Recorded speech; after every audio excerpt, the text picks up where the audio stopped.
নমস্কার বন্ধুরা, আজকে আমি আমার আচার রান্না করে রুটি এবং আলুর ভাজি করে দেখাবো তোমাদের।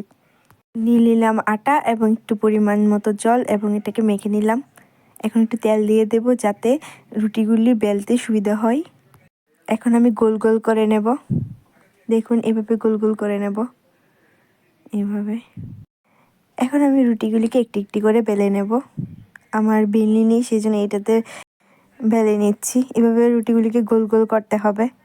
আমি একটি একটি করে সবগুলি রুটি গোল করে বেলে নিতে হবে। এবার আমি একটি তাওয়াতে একটি একটি করে রুটি ভেজে নেব। একটি রুটি দিয়ে দিলাম। এবার আস্তে আস্তে করে এটাকে উল্টে দেব। দেখুন আমার রুটিটা কি সুন্দর করে ভাজা হচ্ছে। এবার এটাকে উল্টে দেব। দেখুন এটা কিভাবে সুন্দর করে ফুলে উঠেছে।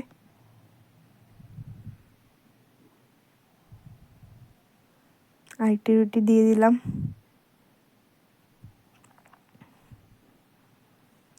এটাকে এবার ভেজে নেব।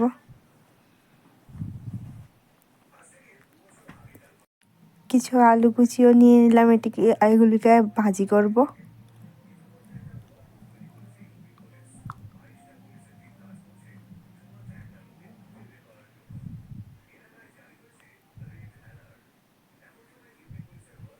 সবগুলি রুটিকে ভেজে নিলাম।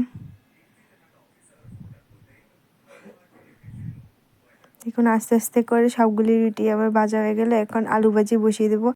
দিয়ে দিলাম পরিমাণ মতো তেল এবং ভাজিগুলি দিয়ে দিলাম।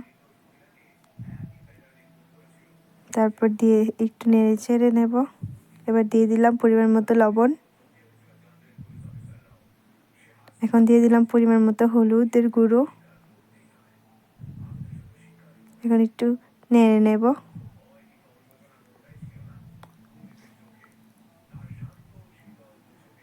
আস্তে আস্তে করে নেড়ে নেব।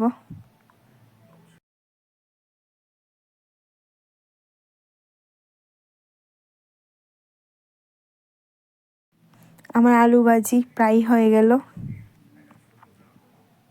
দেখুন কি সুন্দর কালার হয়েছে। এখন একটি পাতে আলু ভাজিগুলি নিয়ে নিলাম। 3টি রুটি নিয়ে নিলাম।